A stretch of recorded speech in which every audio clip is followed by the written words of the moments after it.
dear guests, welcome to the European Data Summit 2020, also to our audience on the live stream. My name is Pencho Kuzev. I work for the Department Analysis and Consulting of the Konrad-Adenauer Foundation, and I'm going to navigate you through this event in the next 3 days. This event takes place in the framework of the German presidency of the Council of the European Union. My special welcome to our European guests, which despite corona restrictions made it to Berlin. Some of them even did a negative corona test in order to be able to join us in these 3 days. I really, really appreciate this. Maybe many thought maybe we should cancel this event because of the pandemic. However, some topics cannot be postponed. We want Europe to be more competitive after the crisis, and more than ever, competition matters in the European digital economy. As you have noticed, the Federal Minister Altmaier is not able to be in person with us tonight, but he has find a time to provide a message by his representative, Thomas Jarzombek. Please, the video message of Thomas Jarzombek.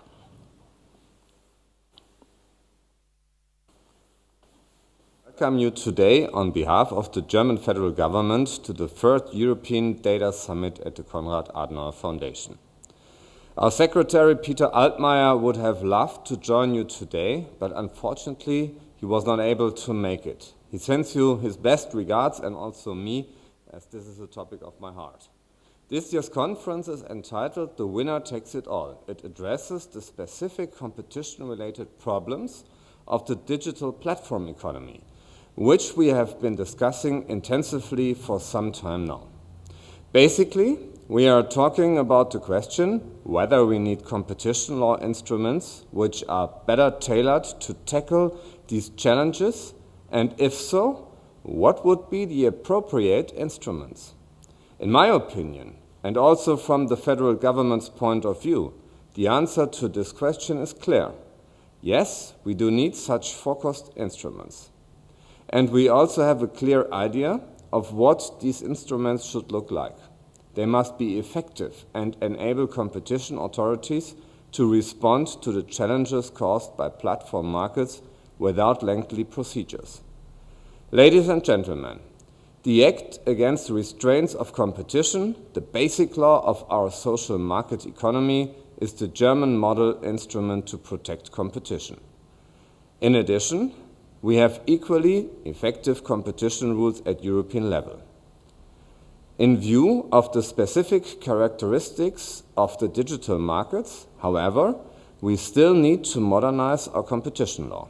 It must become faster, more effective, and even more targeted so that we can successfully tackle the new challenges.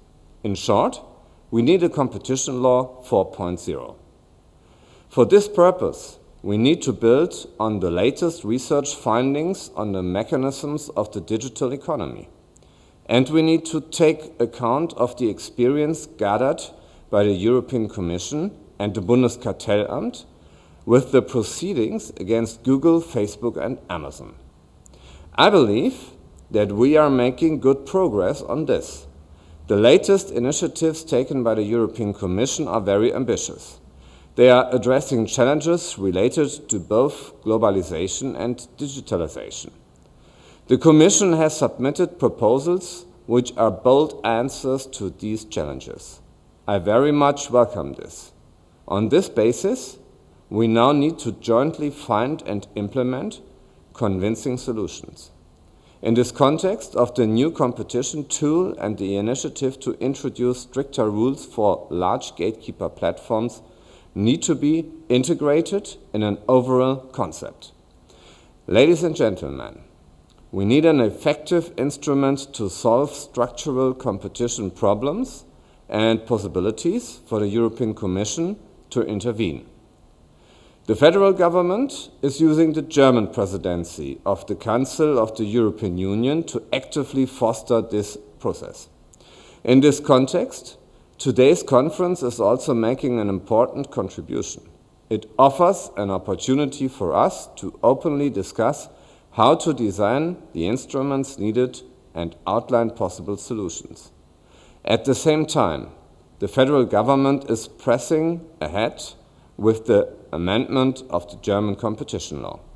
On September 9th, we adopted the draft GWB Digitalization Act, the draft act to amend to the Act Against Restraints of Competition for a focused, proactive and digital competition law 4.0 and other competition rules. The aim of the draft act is to address digital economy issues in a focused manner, and particularly to develop the control of abuse of dominant positions. We thus ensure fair access to data and stipulate new rules for platforms with outstanding cross-market importance. This also includes a new criteria to determine a market-dominant position, the intermediation power. And we prevent markets from passing the tipping point, becoming monopolies due to unfair practices. With these instruments, we are pursuing an approach to proactively combat monopolization and foreclosure strategies on digital markets. These markets should be open to newcomers and continue to be open to them. The aim is to strengthen competition and thus the innovative capabilities of German enterprises and startups. So far, our draft act has been well received also in other European capitals. This applies not only to introducing stricter rules on the control of abuse of dominant positions, but also to the proposals of streamline merger control and increase legal certainty for cooperation. This innovative concept of the GWB Digitalization Act also reflects the German federal government's expectations of a European competition law 4.0, which strengthens innovation and fosters the competitiveness of our economies in this digital age. I wish the European Data Summit every success and fruitful discussions. Thank you for your attention. Stay healthy. So unfortunately we had technical problems, but the people on live stream could follow Thomas Jarzombek. Strange world. Now it's my pleasure to welcome Andreas Mundt, the president of the Federal Cartel Office. The Bundeskartellamt addresses the challenges of the digital economy continuously. If the amendments of the German Competition Act go through the parliament, the competences of Cartel Office will be definitely extended. To use a competition vocabulary, you will have a special responsibility for the digital markets in the future, the more. Dear Andreas, the floor is yours.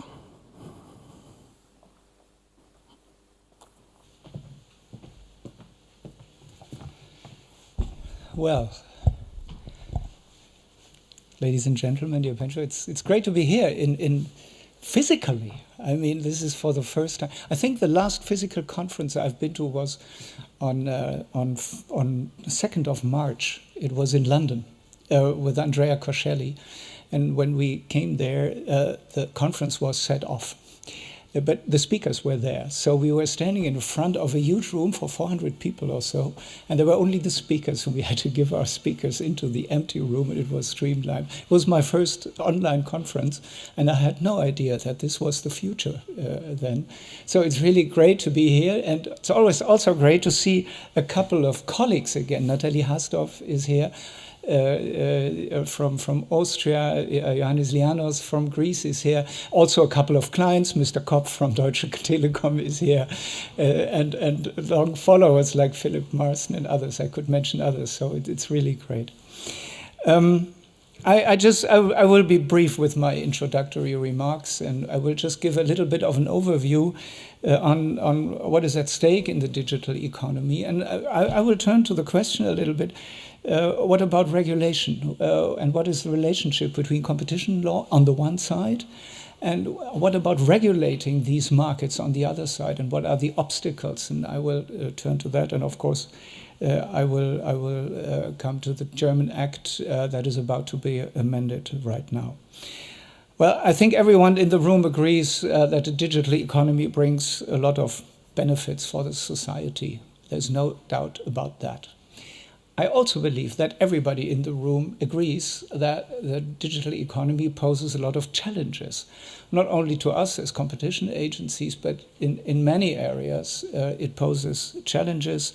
From my perspective, lots of things are not regulated appropriately.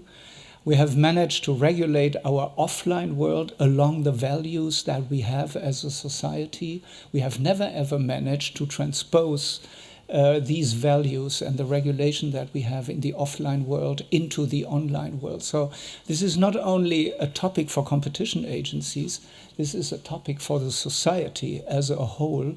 And maybe one can say that competition law is a little bit ahead of the debate, and that we really try to do our homework in this respect.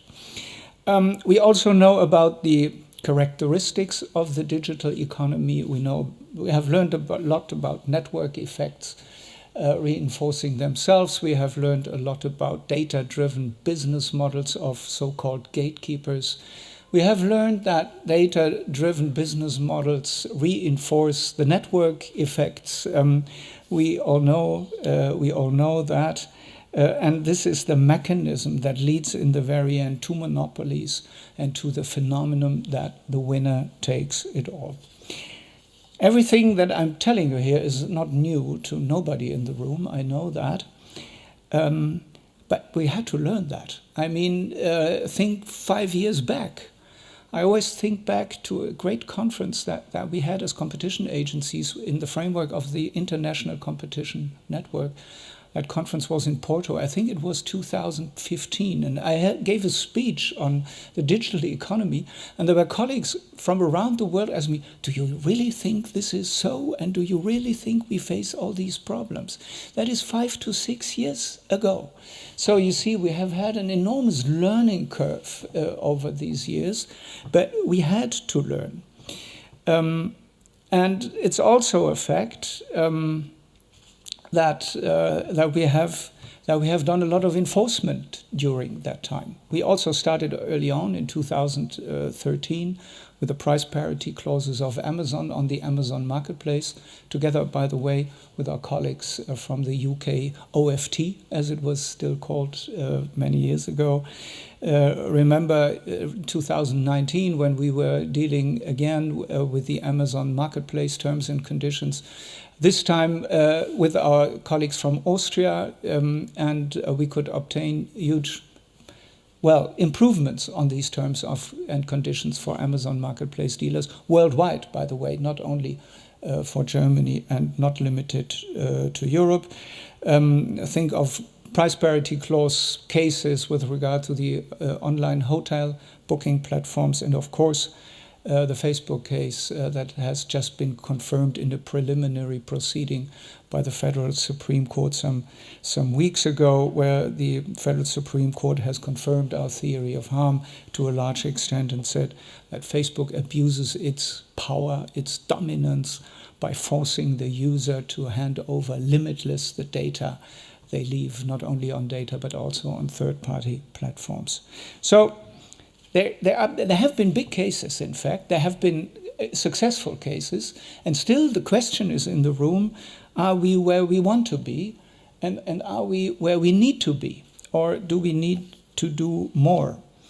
If you take a look around the globe, there's divergence on these questions. Again, we just held our annual conference of the International Competition Network, where Margrethe Vestager eloquently presented the new competition tool and the Digital Services Act, and made clear that from a European perspective, it was about time to strengthen our toolkit, whereas our colleague, the Assistant Attorney General from the US Department of Justice in Washington, Macon Dalrymple, argued it was too early for any regulation and that we should wait what would come.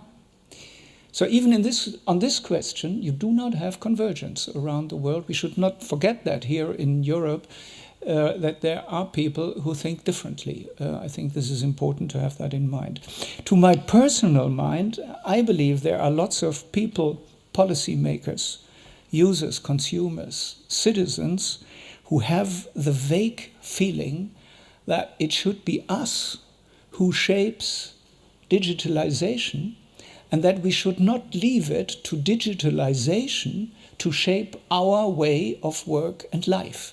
And I think this is exactly what is happening at that moment, because we have failed to regulate this new digital economy. It shapes us. It shapes what we do, how we act. We react for the time being, and we don't act. And that is a feeling. That is a feeling that many people in Europe have, which cannot be completely wrong if there are so many people who think so. And I think despite the big and successful cases that we have brought so far, it's about time to consider readjusting our toolkit. So we might need some regulation. The only question is what kind and in what sense. It's a challenging task to design the digital economy. By intuition, what we first might want to do is we look at sector regulation, because we have a lot of experience. Look at telecommunication, look at electricity, grids and all that.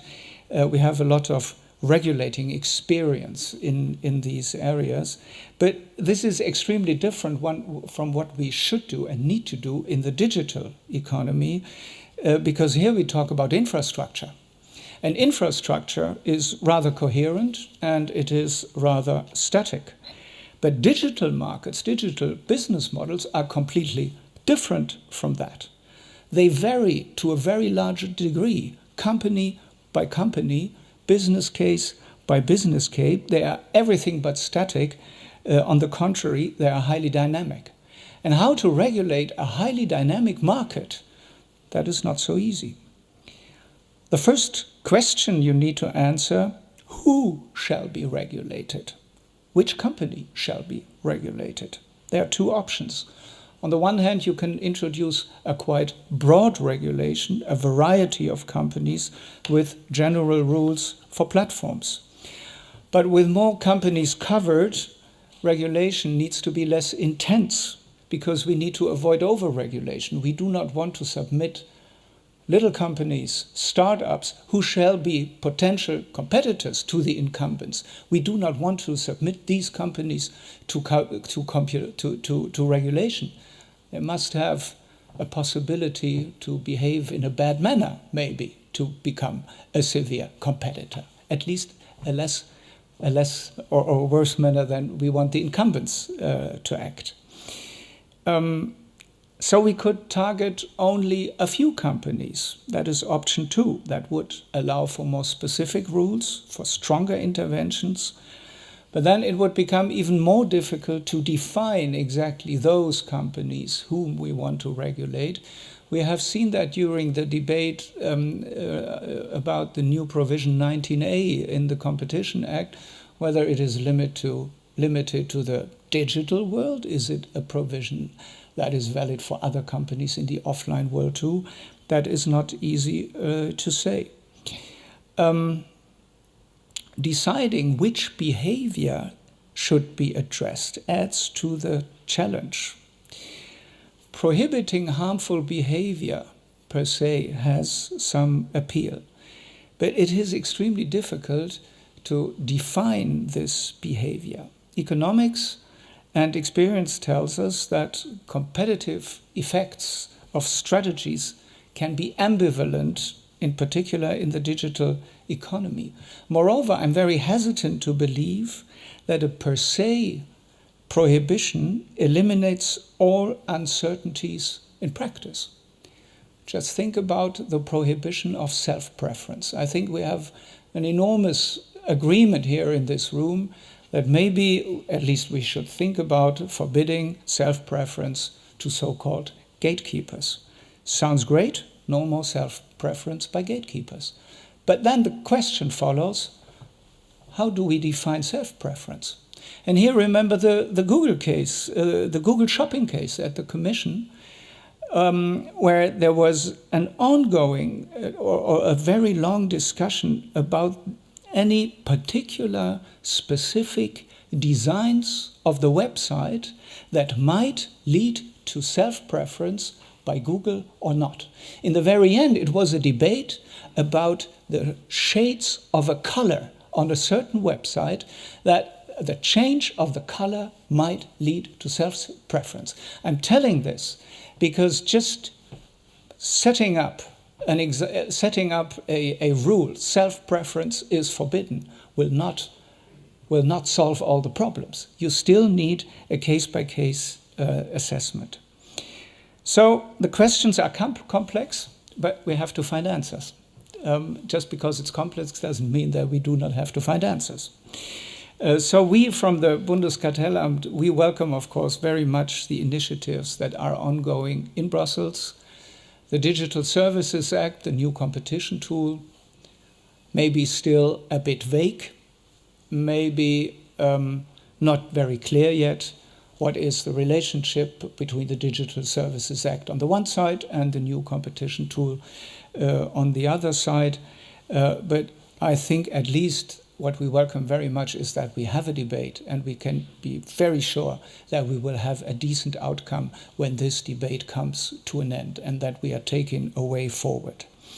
Very happy also that we are at the eve of the amendment of the German Competition Act, the 10th Amendment, which from my perspective takes an excellent path because it bridges to a certain extent the divide between traditional competition law on the one side and traditional regulation of sectors or companies on the other side. It is a bit of regulation, but in the spirit and the context of competition law. The draft refers to companies with paramount significance for competition across markets. If you look into the Furman report, you find companies with a strategic market status.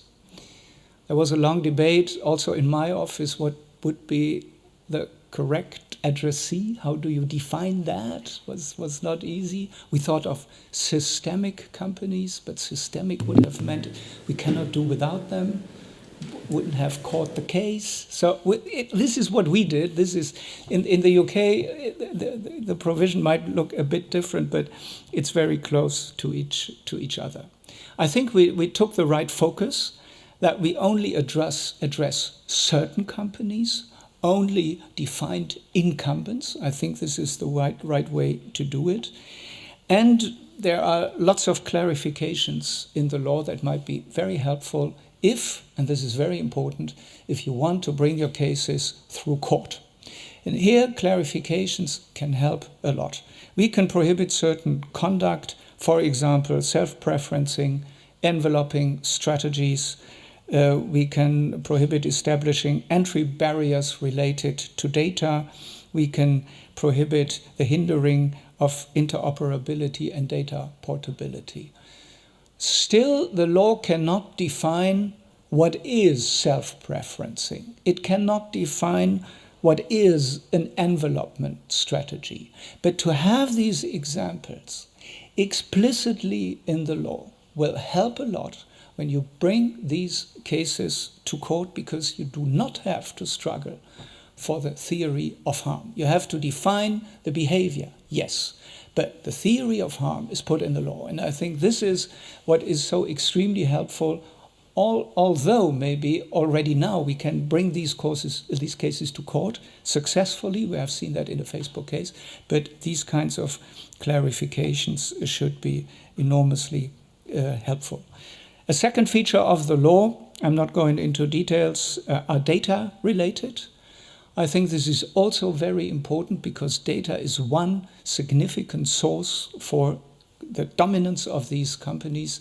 So it is an excellent result that we can go easier into, for example, granting access to data of certain companies and other issues. The National Essential Facilities Doctrine will be widened and will explicitly cover data, access to data, also a good example. And last but not least, a third point in the draft is an update of the established rules for undertakings with relative market power. And here exactly relating to dependencies on intermediaries in multi-sided markets. And here also with regard to data. So in a nutshell, I think the 10th Amendment of the Competition Act deserves lots of consideration, not only in Germany, also beyond Germany. I'm not going to say it's going to be a role model, but it has lots of excellent ideas which are not limited to Germany, but which are worth to be looked upon also in other countries.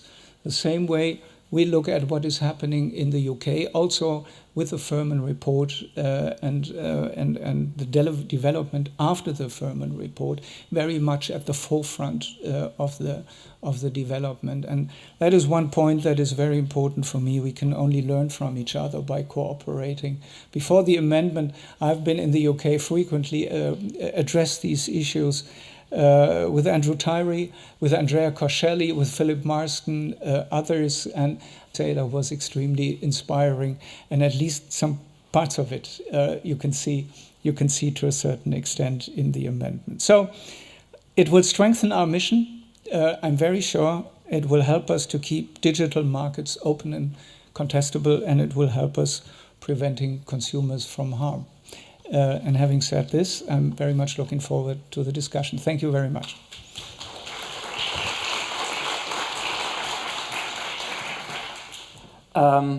It was a pleasure to listen to Andreas, as always. You have sent many clear messages, but also a lot of optimism that the current legislative approach goes into the right directions. Also some open issues when it comes to self-preferencing, etc. But that's why we are here to discuss all these issues. Maybe we take just one question and then we continue. Is there maybe one comment that who is ready to address? Please. Should I use the micro? Yeah. Thank you very much, Silvia. You don't need to wear the mask during the session in the forum. I'm sorry that I forgot to tell. Silvia Karma is my name, and my question goes to the topic you addressed in the beginning.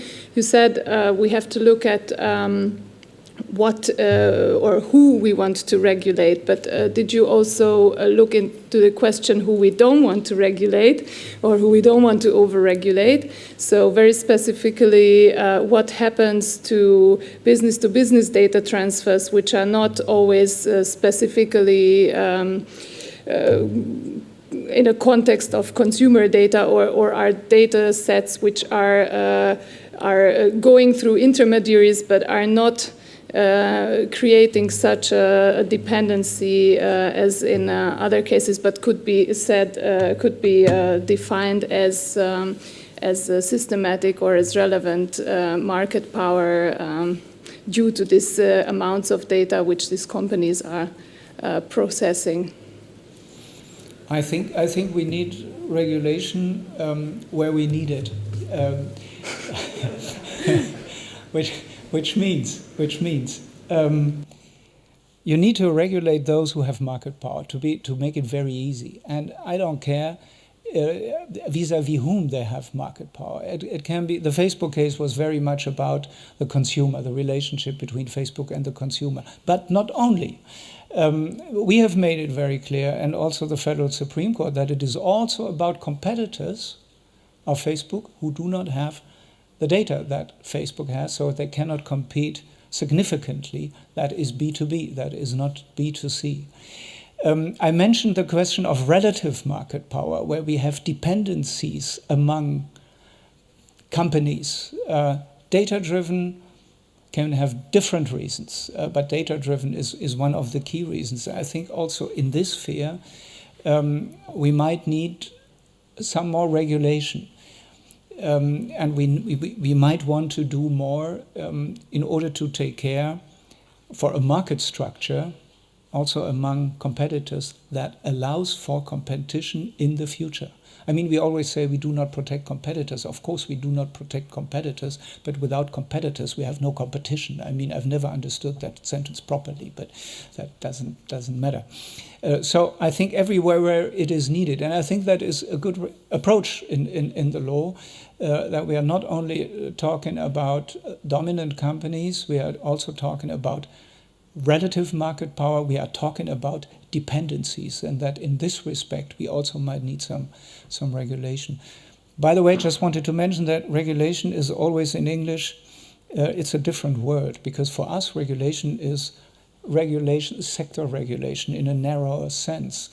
In the English language, regulation, the competition law is also regulation. So if I talk about regulation, I always talk about regulating companies, regulating Deutsche Telekom, regulating a energy supplier, you know. So, but that is not easy to say. Here, the German language is maybe a bit more nuanced in this respect. I never find a proper word for Regulierung in that sense. Okay. Many thanks, Andreas. We will continue the discussion with you later during the presentation together with Philipp and Ruprecht. And many thanks for your inspiring words. Welcome. Thanks a lot.